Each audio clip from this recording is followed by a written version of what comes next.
एक दिन अली पार्क में बैठा सोच रहा था, दरख्त हमेशा एक ही जगह क्यों होते हैं?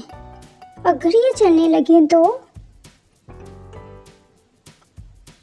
अगली सुबह कुछ अजीब हुआ। बस बहुत हो गया, अब हम भी दुनिया देखेंगे।